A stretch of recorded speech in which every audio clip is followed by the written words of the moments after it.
start by introducing all the panelists. So I'm going to start. My name is Angeline Luther. I just recently graduated, and I've been an intern at the U.S. Naval Academy in the Science and Engineering Apprenticeship Program. I'm going to pass it off to Sachi.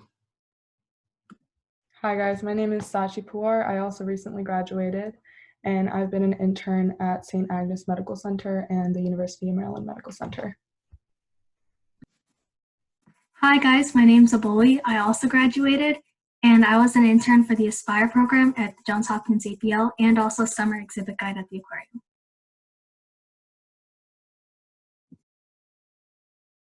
Prem, you can go ahead. My name is Prem Mehta. I am a rising senior at Mount Hebron, and I interned for the Dreamport Mission Accelerator down in Columbia this past summer. So we were supposed to have one more panelist joining us today, but unfortunately she had a conflict arise with her work.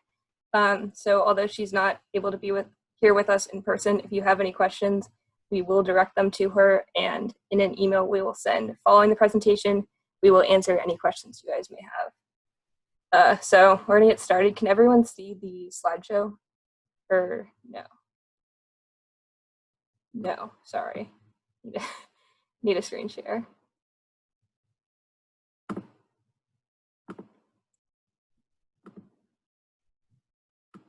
All right, can you guys see it now? All right, let's get started. So today we're gonna be talking about high school STEM internships. And we're going to start off with the intern mentor program. Sachi, would you like to go into this? All right. Okay, so intern mentor is a class that you take in high school. Certain high schools offer it, and the applications open in December. They're due in January, so you have about a month to prepare a statement of why you want to be in the program. And you have the option to take either 1 credit or 2 credit courses, and based on that, you have to complete an internship participation of between 5 and 10 hours a week. So your GT resource teacher can either find you an internship, or what a lot of students opt to do, and what I did was I started doing some research over the summer in terms of what field I wanted to go into, and I ended up finding my own internship. So I ended up interning at the St. Agnes Medical Center under cardiologist Dr. Yusuf. So the research question that I chose to research on was which races are more prone to cardiovascular comorbidities. And comorbidities is a term that just embodies 2 diseases that occur simultaneously. And so the thing with a lot of medical internships is that you don't have a lot of on-field knowledge, and there's not a lot that high schoolers can do, but mostly what you'll see with these medical internships is you get to shadow the mentors. And so what I did was I shadowed Dr. Yusuf in both the clinical and the hospital setting, and I went to the patient interactions and I looked at their charts and looked at the tables that he told me to, and I essentially came up with a list with different criteria: the race and the gender of the patient, the cardiovascular condition, the comorbidity, and just any notes like the medical jargon that I didn't understand and could ask later on. And so some of the highlights of the experience were that I was able to see patient interactions in both the clinical and the hospital setting. There are also medical internships where you can see it from the lab perspective, but I liked that I was able to see his entire team, my mentor's entire team, because it's not just the doctor that you're shadowing. It ends up being the residency students, the medical students, the nurses, his entire team. You get to kind of see how they do their jobs from different perspectives. And with all of this, I got to come up with my own research question and conduct my own research, write my own papers, and present it to classes in my high school.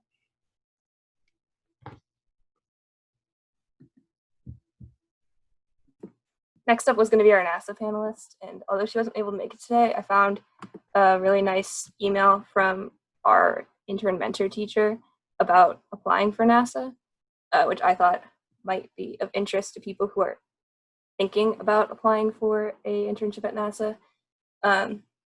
Basically, the overview of the email is that even if you don't want to do something specifically related to aeronautics, you can still apply. They have a lot of opportunities for a wide variety of STEM fields. But I'm not going to read through this all because it's really long, but I will be sending it in the email following this presentation.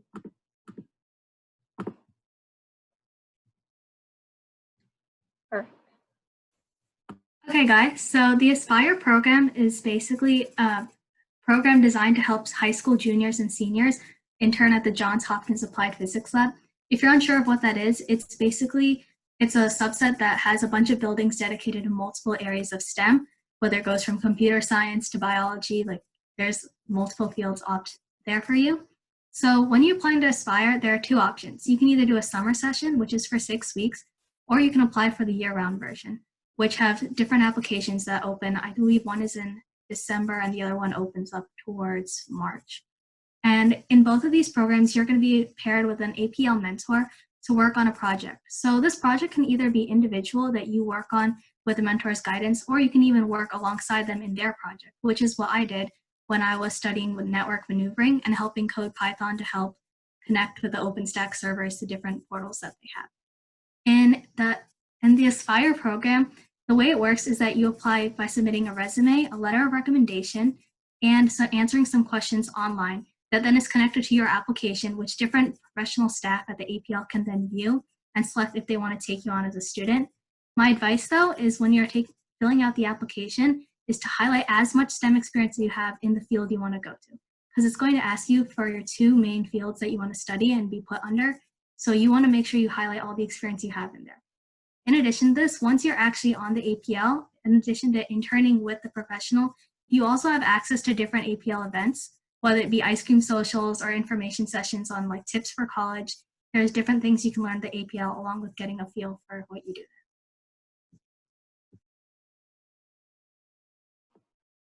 All right, so now we're going to talk about the high school work study program at the National Security Agency. So high school work study is something that you can apply to in the fall of your junior year.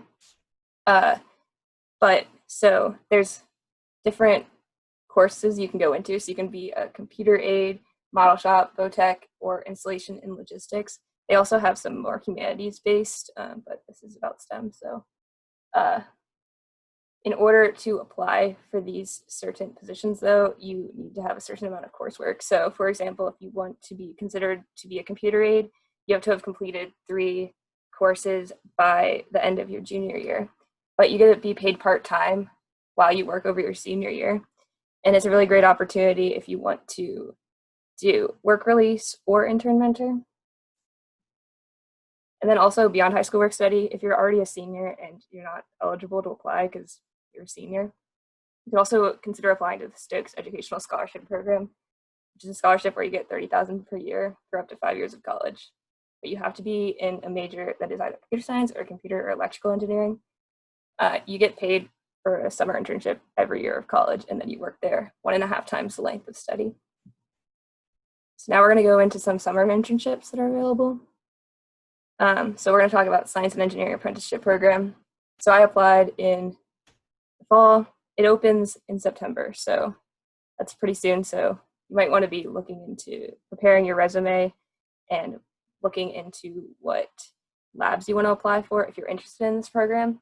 You get paid $3,500, a stipend of $3,500 if you're a new participant, but if you come back for a following summer, you get $4,000, and you get to research at a Department of Navy lab over the summer for 8 weeks. And there's multiple locations in the Maryland area, but also some like across the country, including California. I personally worked at the U.S. Naval Academy under my mentor, Dr. Coxon, and I got to do radar research, which at first I really thought was going to be incredibly hard and that I really wouldn't be able to do anything useful. But I actually found that like being an intern didn't mean that you had to know everything right away. Like my mentor would spend a lot of time with me explaining concepts and helping me figure out what I was trying to do. I got to learn a new programming language. So over the course of the internship, I used C. I also got to learn some more about MATLAB. And as an intern at the Naval Academy, I also got access to resources that they have. So a part of what the research we were doing required high computing power. So I was given an account for Grace supercomputer, which is a supercomputer at University of Maryland College Park. And I got to learn how it worked. I made a lot of mistakes, but over the course of time, you just realize that it's just expected. Like, you're not going to be perfect. And I really learned a lot. So I also got to work on bat ears. So that was fun. Another professor worked with me on seeing how movement of bat ears helped with their biosonar. And then if you're thinking about towards college, there's also a program called NREAP, which is the Naval Research Enterprise Internship program, which is 10 weeks over the summer if you're a college student. But other than that, it's very similar to the SEEP program. All right, Prem.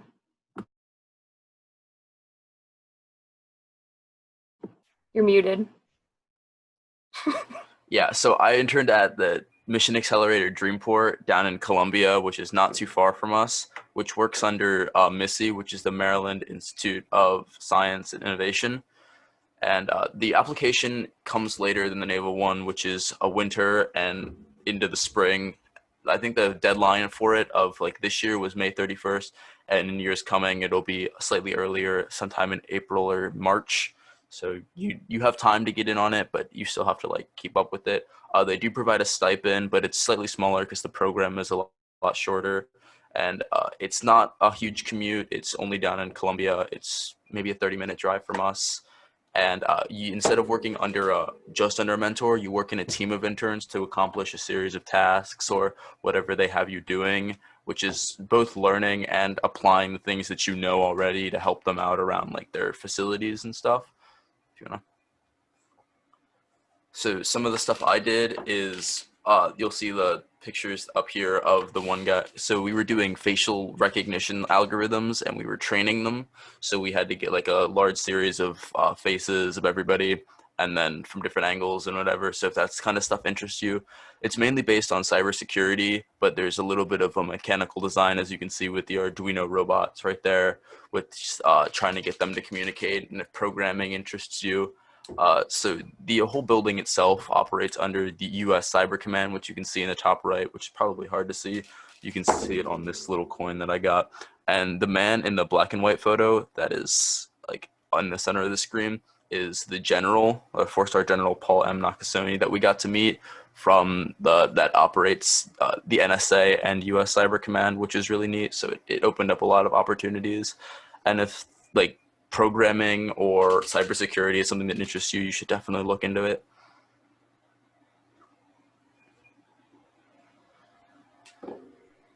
Hi guys, so the Youth Exhibit Guide program is a student summer program in which you work at, well, you volunteer at the Baltimore National Aquarium, and you basically stand on different floors of the aquarium and you explain the exhibits to all the visitors coming there. And the application typically opens early December. So there are 2 ways you can apply. You can either apply through your school. For example, at Mount Hebron, it selects 3 students from Hebron applicants that are then go through the next step of the interview process. Or you can apply separately directly through the aquarium. However, there's no guarantee as to the limit per school then in that case. And through the application process, you have to, after you go past the interview, you have to go through a training session in which you learn about all the different organisms, the behind the scenes work of the aquarium, different like safety protocols, and at the end you have to complete a test. And this test isn't very difficult, so don't stress about that even if you're a bad test taker. All the staff is really helpful in making sure you learn all the content. But once you pass this test, you then volunteer for a minimum of 100 hours during the summer. And typically you have 4-hour shifts twice a week in which you will be assigned for 1 hour per floor that you are assigned 1 hour per floor in which you can go through any exhibit you want and just discuss with visitors. And when we say discuss with visitors, it doesn't mean you only answer their questions to you. You have to engage with them. So you'll be learning about all of these different organisms, different fun facts, like openers on how to talk to people. And in addition to technology, you also develop your public speaking skills. So like I was very introverted before this program, and now I'm much more outgoing. So it's okay if you're not social to begin with. They really work with you on that. And the team members, both the adult staff and the students you meet, are really amazing people that'll help you get your foot through the marine biology field and learn so much more. So these are just some photos of some of the organisms that I saw at the aquarium. As you can see, there's a whole variety of different organisms that are here and a variety of exhibits. So you'll learn which areas and habitats you tend to gravitate towards more, and you'll get an experience in a wide variety of things. And some of the highlights is you get to learn how to feed archerfish in a presentation for visitors. So basically you take a stick and you get bugs on it and feed, do a live feeding in front of a bunch of people. It's a lot cooler than it sounds. And there's also an aquarium volunteer sleepover in which you and all your student volunteers get to stay the night there and learn about how the animals react in the dark. If you stay on longer for the year round as a volunteer, you have access to a membership and exclusive events where you can learn more. And you always, even after training, you continuously learn more. So you'll find out that working with the different staffs, meeting the divers and all, you will learn so much more than you ever thought possible. And it's all really interesting stuff. So I highly recommend it. Plus, you get a discount at the gift shop, the restaurant, and free tickets to bring your family members or friends over, which is highly beneficial to show all that you've learned.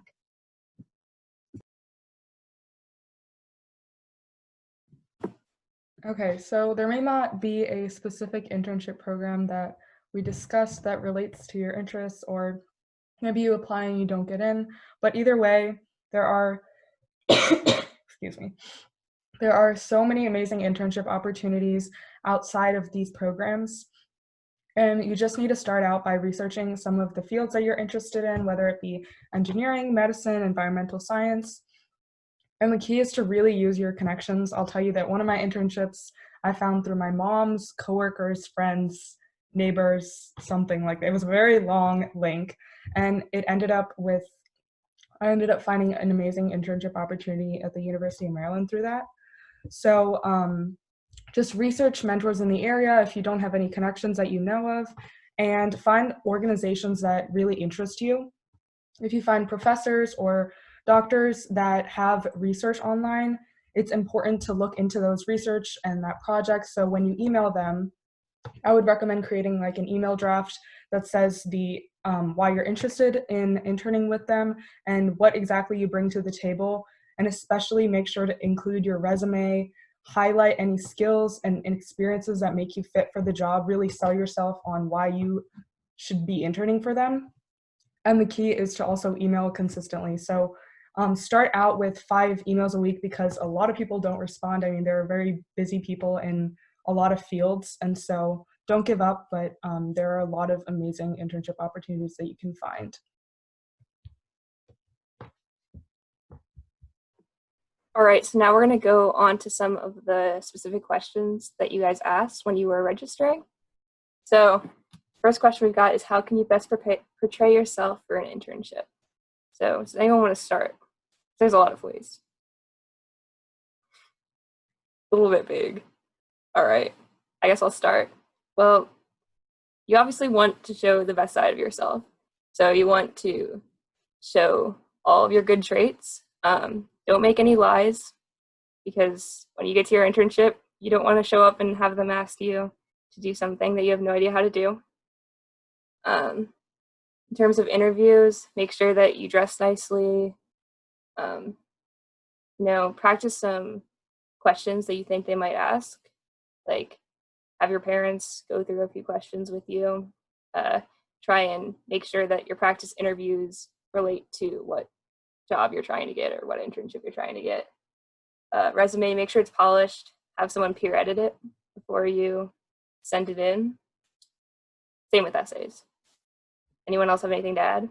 Yeah, I think it's really important to kind of just write down, even for yourself, why you are interested in the field that you're interested in, and make sure you portray that through all of these resumes, your essays, your interviews, whenever you're talking to them before getting your internship, because that's kind of what's going to land you the internship in the first place. Why are you doing the internship in the first place?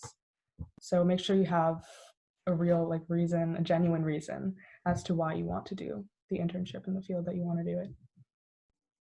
Also for resumes, this applies more for computer science, but if you don't have any experience specifically working alongside an internship beforehand, you can learn online, like through different websites for free, and then you can include that in your skill set, which is honestly really helpful with gaining a lot of internships afterwards. So, especially for interviews or like face-to-face conversation, you want to make sure that even if you're a quiet person or you're a little bit anxious, to portray yourself and to get across all your points, like things that you've done or what you're interested in, like Sachi was saying, because they don't know who you are and they don't know why you're here or why they should pick you, and you have to tell them all this information. So you have to be like loud and you have to be present in whatever conversations that you're in. Yeah, and showing passion is really important because as a high schooler, you're not going to know a lot, and they're going to want to pick someone who is willing to put in the time to learn something rather than someone who might know a little bit more but isn't going to put in the work at the end of the day and not be as much of an asset to the team or whatever work they're doing. All right, what are some standout extracurricular activities? Well, it's going to depend on what sort of interests you have. Boy, do you want to start? Oh, yeah. So one thing you can do is if you don't have internships, like to begin with, you can definitely help out by volunteering, especially at like local middle schools and elementary schools. They do have programs geared towards encouraging STEM. So if you start out there, typically that also helps with like finding adults that have connections too. So by showing your volunteering, that not only shows like dedication to community, which can help with your college apps, but it really does help with getting getting into the STEM field too. So, in addition with that, especially in our current situation with like COVID and with lockdown, a lot of the classes that you could help teach or a lot of like the outreach that you can do is all online. So it's even easier now. It's as simple as sending a couple of emails and then you can get in on like Zoom meetings or Google Meets calls with teachers that are trying to teach younger kids of stuff that you may have learned in school already so that you can put that on your application and it helps you like come out more and to talk about and understand the things that you know, because if you can teach somebody something then you know it.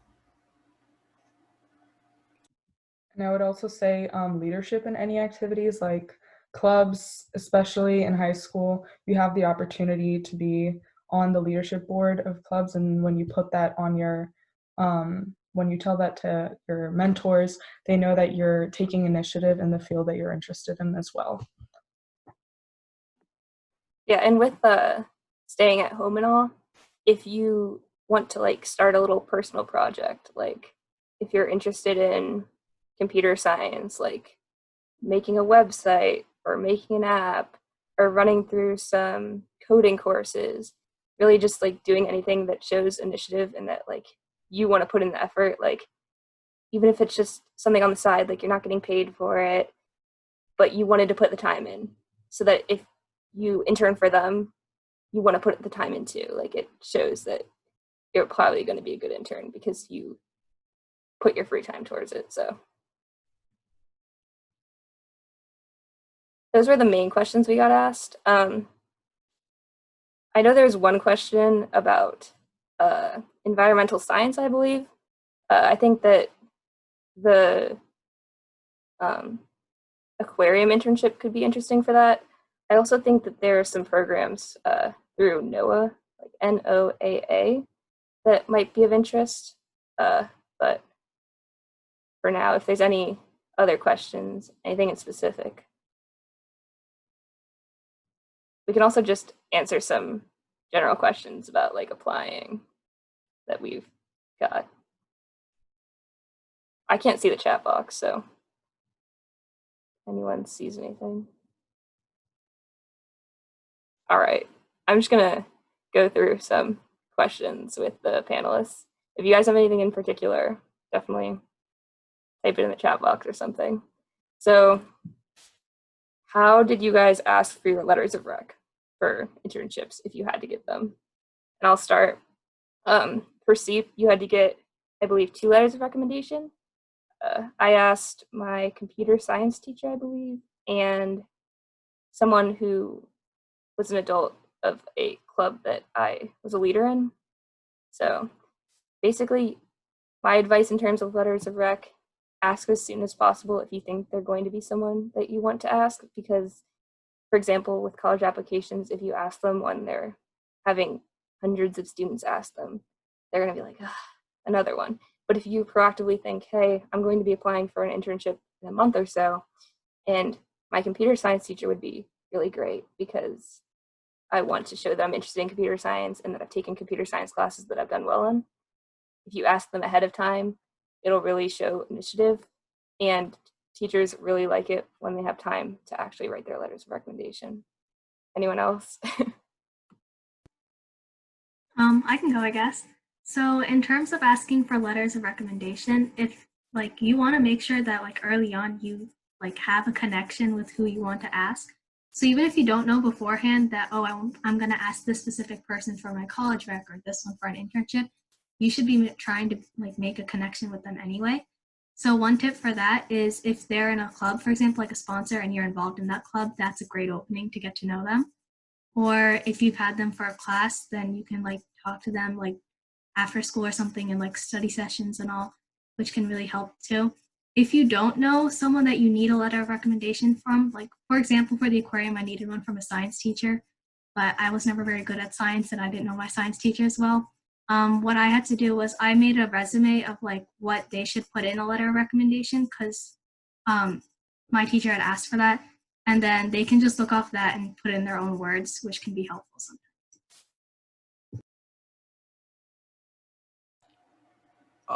Another thing is, I know a lot of people ask their teachers for a letter of recommendation, which is wonderful because they're the ones that like get you the most like adept in certain fields. But especially if you're part of clubs or you're part of things that are outside of school, that shows a lot of initiative. So if you ask those people, especially because you can be a lot closer to them than you can be to your teachers, like mentors for certain clubs. Like for me, it was robotics.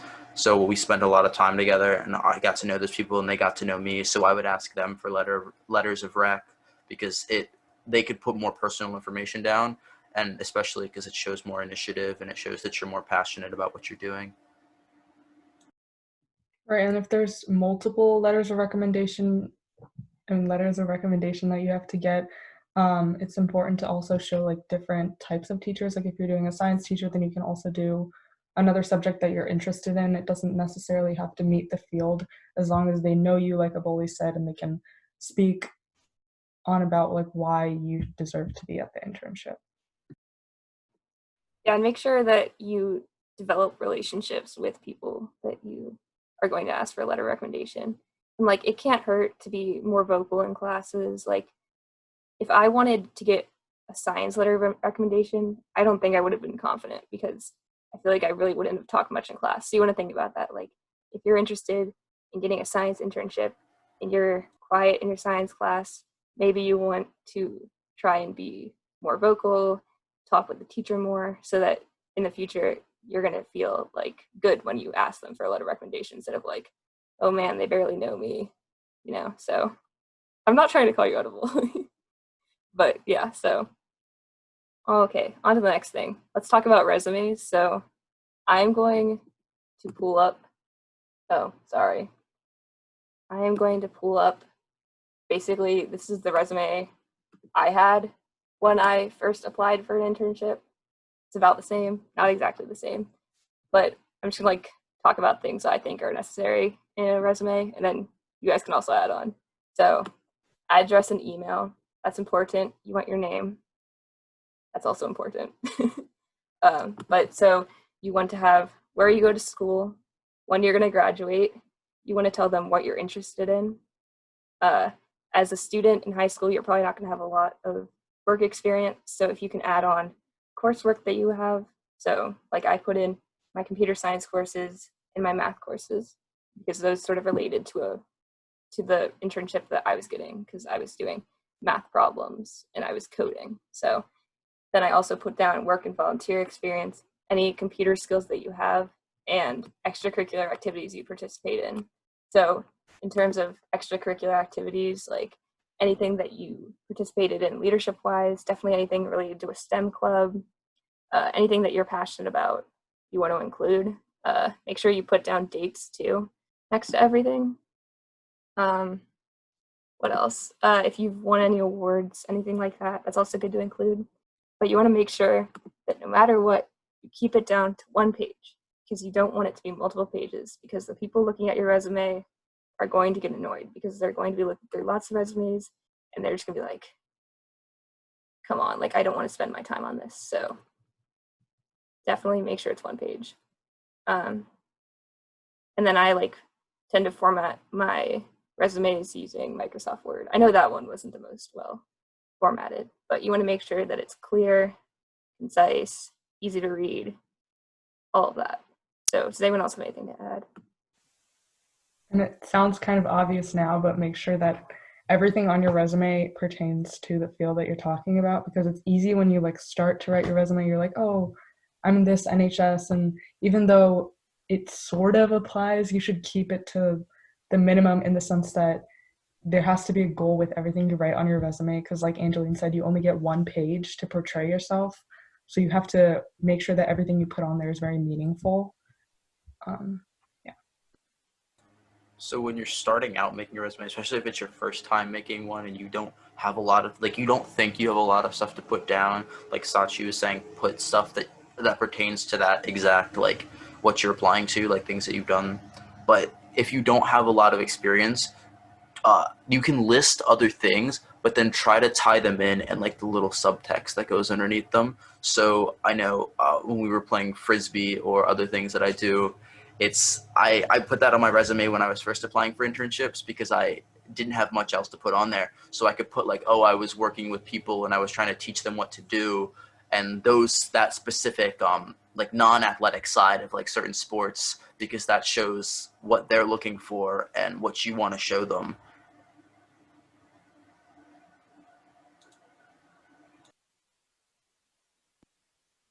And also, if you know any languages, well, English and Spanish and actual speaking languages are important too, especially I guess with Sachi's work, working with patients and all, that would be really helpful. But coding language also, but you should probably specify whether you're proficient or really, really good, because if you're vague, that can lead to a lot of confusion later words. So just kind of keep it honest. And if you want to level up a little bit, I'm a little higher than you are, then make sure you actually practice and don't lie on your resume. Just keep it real. All right, let's talk about some things you want to do before the first day of an internship. So what I would say is that you want to make sure that you get some sort of feel for what people around you are going to dress like. So make sure you don't show up in athletic shorts on your first day. You want to make a good impression. If you're not exactly sure, it's good to dress a little bit nicer, and then later on you can sort of adjust to what other people are wearing around you. Also, you want to figure out what hours your mentor or your team is expecting you to be there, and just take initiative. If you don't know something, ask. Anyone have anything to add? You can typically also email your mentor and ask if there's anything specific they want you to do, because it's better to be certain, and that also shows them that you're willing to do what it takes to be a part of this internship and you're committed. So just make sure you ask, because they'll typically tell you if they need something.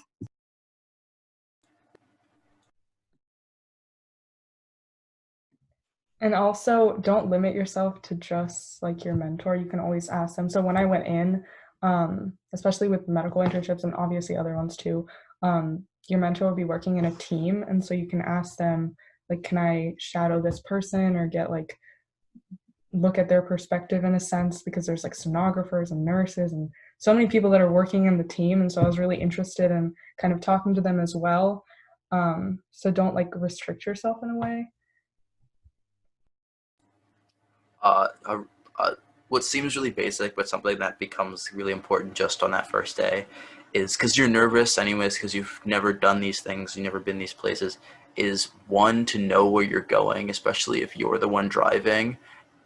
Especially if your parents can take you somewhere, or they can show you where you're supposed to go, because your nerves will build up, and that'll and if you get lost and you don't want to be late that first day, these are things that you just want to address before you do it. So I know I almost did, and it was almost catastrophic, but it's okay. Yeah, it can't hurt to do a practice drive to your internship before the first day. So that way you can just sort of see oh, where am I parking? Where's the building that I'm working in? Definitely relieves some first day of work stress. And bring a folder with a notepad and your resume and 2 or 3 pens. You look more prepared, you're presenting yourself better. So for any interview. Yeah. All right, so let's just like talk about some things that you want to do during an internship.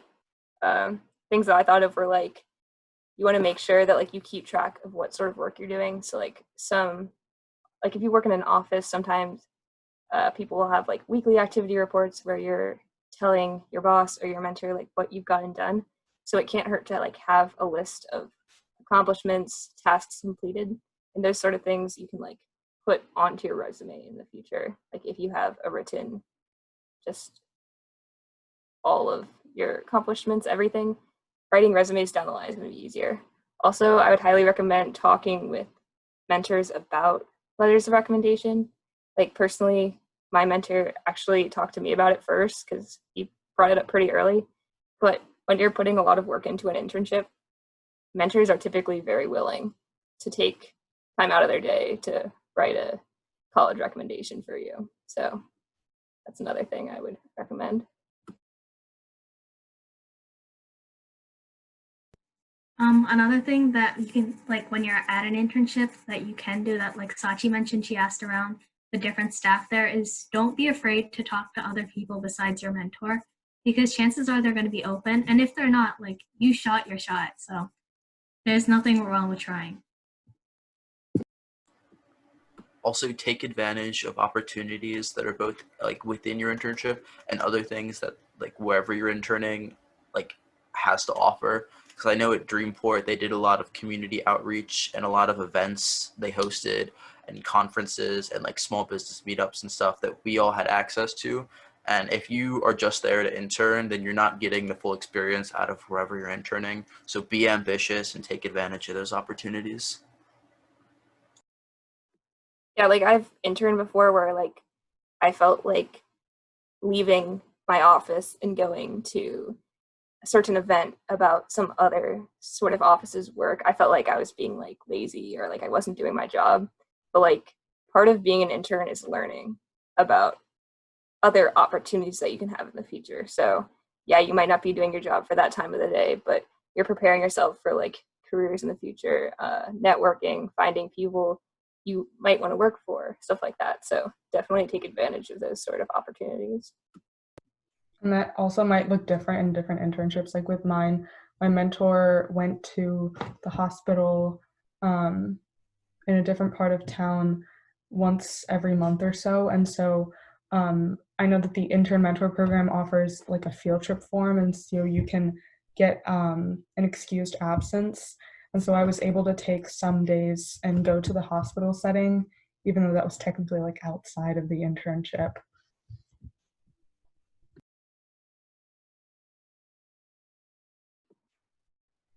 All right. Are there any specific questions that anyone has to ask? Like you can ask us anything for like the group of us as a whole, any one person, like anything. I can't see the chat right now, so my fellow panelists could let me know if there's anything. There's nothing in there. Nothing. Come on, guys.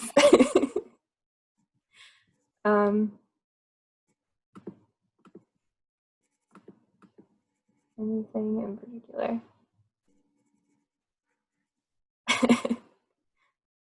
I mean, does anything have any other things they'd like to address? Any of you guys panelists? I mean, I'll address something that you just like said right as you were finishing, which was networking. And that's something you should always be doing, whether you're interning, whether you're not interning, whether you're just out and about, even at home. Always be presenting yourself in a way that like people will like can know your skills, and if they have opportunities for you, it'll make them want to offer them, or you ask them if they have opportunities for you, because as long as you're always presenting yourself in a way that is desirable, it'll open up a lot more doors for you later in life and even just right now. Yeah, I'll add on to that if that's good. No, let's see. So part of this panel session is a part of a project that I've been working on, which is based on networking. So if you, like when Sachi brought up finding people who might be able to mentor you, and they might be someone that you aren't directly in contact with. If you don't know anyone who does a certain job and you're like, I really want to meet someone who's in aerospace engineering, and you don't know anyone, part of this website is interviews from people working in a variety of fields. And some of these mentors have said that they're okay with answering questions and talking to high school students about what their job looks like or any questions they might have. So like if you don't know someone, like this is an opportunity to reach out and get to know these people, make these connections, and that could be really useful for an internship. So like if the person is willing to answer questions, they'll say this mentor is active, and you can email questions to the HoCoSTEM@gmail.com email address, and then be able to interact with mentors from different fields. So if that is of interest to anyone, I would definitely highly recommend that you take advantage of it. I know Anything a lot of, else? yeah, one more thing. I know a lot of people are always asking you, especially from a young age, like, what are you interested in? What are the things that you like? Or, oh, what do you want to do when you grow up? Always have an answer to those questions, because you don't know what opportunities will arise. Because if somebody asks, I know I was talking to one of my uncles one time, and they were like, what do you want to do? And I told them that I wanted to be an aerospace engineer. And it ends up that he's also an aerospace engineer, and he's a professor at a local college. So that was an opportunity that opened up, and now I'm trying to take some of his classes during my senior year of high school, which helps me like jumpstart like my foot, like puts my foot in the door in other aerospace fields. So always have an answer to like questions like that, especially even if you don't want to answer them. It'll more often than not, it'll open up a door for you, or somebody will know somebody else that knows somebody that's in that field, and they can help you out, because people are always willing to help, especially younger kids.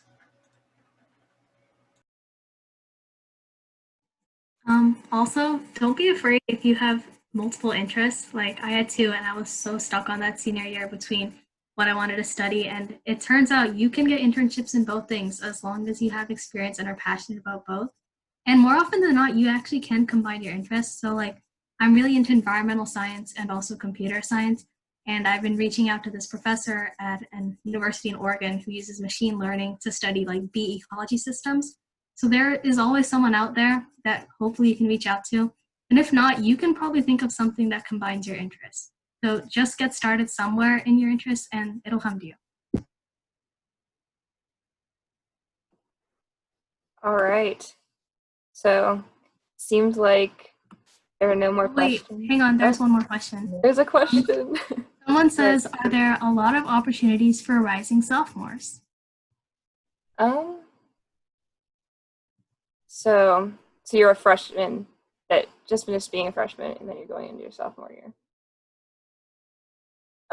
Well, as a sophomore, you can start applying to some internships, I think. If you don't have a specific internship program that you can apply to, you can probably try and get an independent internship at least. Does anyone have any specific things? Like if you can't get a specific internship, definitely beef up your resume. Like if you're starting that early, that's really good. I think the summer, like this time, is perfect for like volunteering in the sense, so you can have, like Angeline said, the things on your resume to then apply to internships the following year. I know that's what I did. And you can even start shadowing people if there aren't certain internship opportunities, but this is kind of the time to like do your research and make it easier for you next year. I'm not sure what the person who sent message this is interested in, but if you're interested in computer science, there is a camp called CompSci Connect in which you can volunteer as a teaching assistant, which depending on your skill level of code or which languages you know, you can either help kids with learning like robotics, Scratch, C#, like there's a lot of opportunities there. And I did as I was a rising sophomore too, actually in the summer. So I can send you that information if you message me privately. Another specific opportunity that you have is if you're a Howard County student, there's this program called Leadership U, which is, it takes 50 students from all over the county, and it gives you like a community activity, like a community engagement, like a leadership course. So it's a great opportunity, and it is a resume booster because it's leadership training. But they take you around the entirety of the county, to the hospitals, to the holding centers, and all of the, and like sewage plants and whatnot. And it really immerses you in, one, what goes on in our county, and two, what interests you, because like seeing the hospital and seeing how things work, or seeing like the holding center, is very interesting, and it helps you, one, like present yourself more, because they teach you all those things, and they help you interact with your community, and it's something you apply for as a rising sophomore, and you do it during junior year. So over the winter as a sophomore is when you look into it, and then applications and stuff are due by the spring of your sophomore year, and then they do interviews, and it starts that following summer. So as a rising sophomore, it's something you should definitely keep on your radar. So I just checked Science and Engineering Apprenticeship Program, which is what I participated in. You're able to apply. You have to have at least completed 9th grade, but you have to be 16 at the time of application. So I'm not sure you'd be that old, but the applications are open nowish. So that's an opportunity possibly, depending on your age.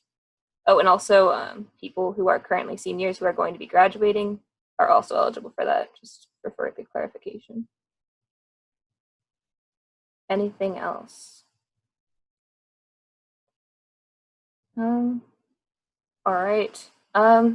So there don't seem to be any specific questions. I am going to stay on for a little bit. I don't know if the other panelists are able to, but if you guys could just fill out a survey that I have about this, which I'm sending in. Sorry. Which I just sent in the Zoom group chat. I'd really appreciate if you guys could fill that out and let us know how you feel about the panel. Also, if you're interested in hearing about any other topics getting covered by, college students, high school students, adults working in STEM, definitely include that in the form.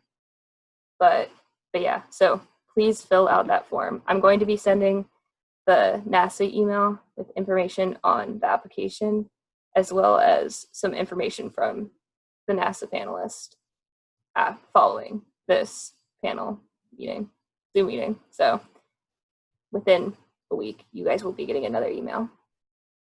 Yeah, I'm going to be staying on for a little bit.